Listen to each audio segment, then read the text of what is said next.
Undersecretary General Fleming, thank you so much for joining us. Great to be with you, Elaine.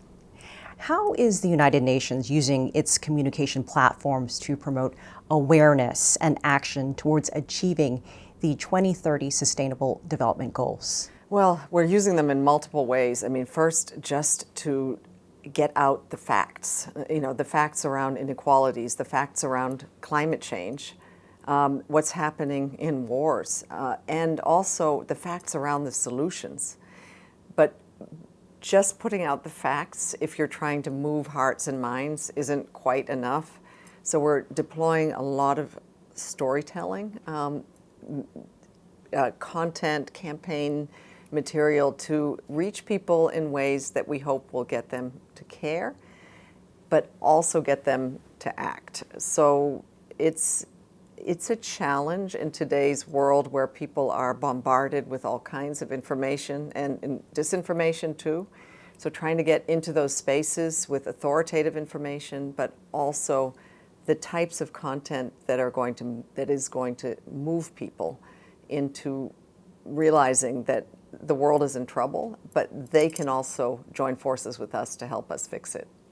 Because the SDGs have been around for quite some time. I mean, it's not you, we're just over 5 years into reaching 2030. So have you had to change the way and evolve the way you communicate the information around them?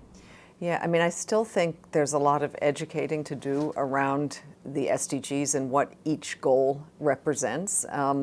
I mean, they're very bold visions, no hunger, for example, quality education for all. What does that mean? And to really describe the kinds of programs that are happening all over the world. UN country offices in virtually every developing country, in every fragile country, even middle-income country around the world, working with governments, working with civil society to help them build plans to, lift their countries according to the Sustainable Development Goal model. And they've, then to help try to attract the kind of investment and finance that is needed. So it's, on one hand, these are, very aspirational goals, and we say that we've only reached 17% of them, and we only have 6 years to go. We can say all of that, but we also need to, describe how we're making progress. What are examples of solutions that have really taken off in some countries?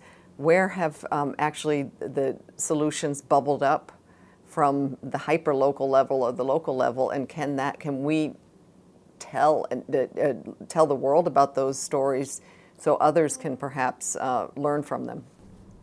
What would you say the international media's role is in helping the United Nations get that information out correctly to its populations around the world? Huge role. And that's one of the things that's reflected very prominently in our UN global principles. Our stakeholders were telling us this around the world.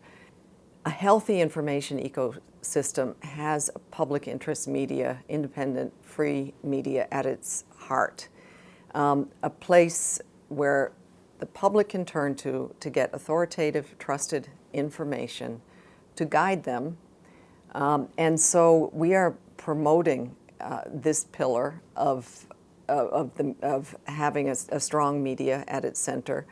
We're promoting media development, more investment in media as a development goal. We hear about AI all the time. It's everywhere now, and there's always a certain fear of the unknown. Have you thought about if and how you would use AI in your global communications? There's a lot of excitement around the UN about AI.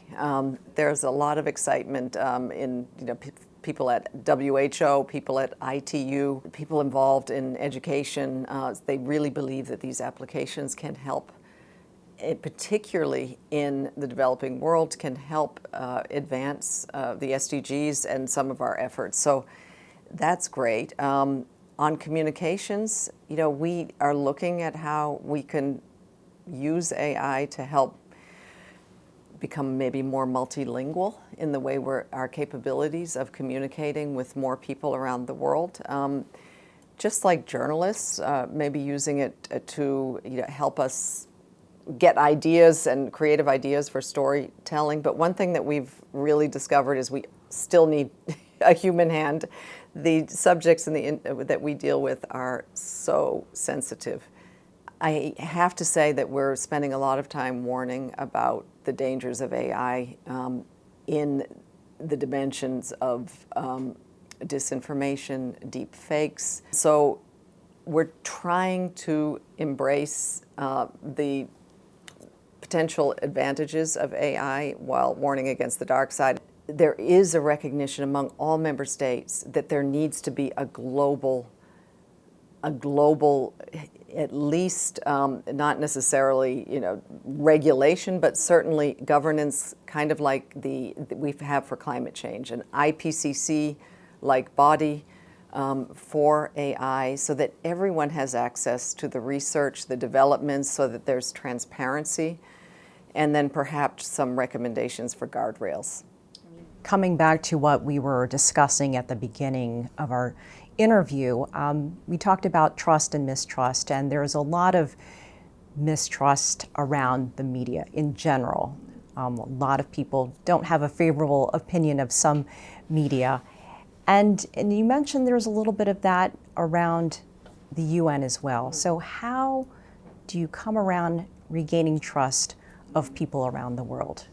Yeah, well, it depends on which population you survey, and sometimes there are surveys about trust in the UN, and it really does vary country by country. I think the best defense is offense. Offense in terms of just being open, being communicative, having effective strategic communications, engaging with the media, inviting people in to the UN, giving talks, opening the place up in ways that are accessible in the sense of don't just assume that if you broadcast something from UN headquarters in New York that people around the world are going to hear it.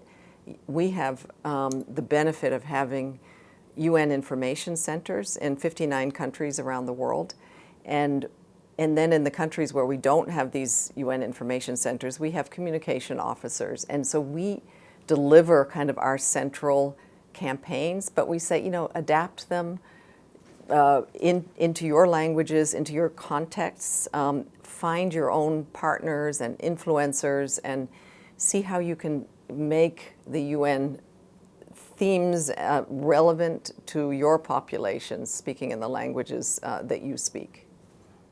Under Secretary General Melissa Fleming, thank you for joining us. Thank you very much for having me.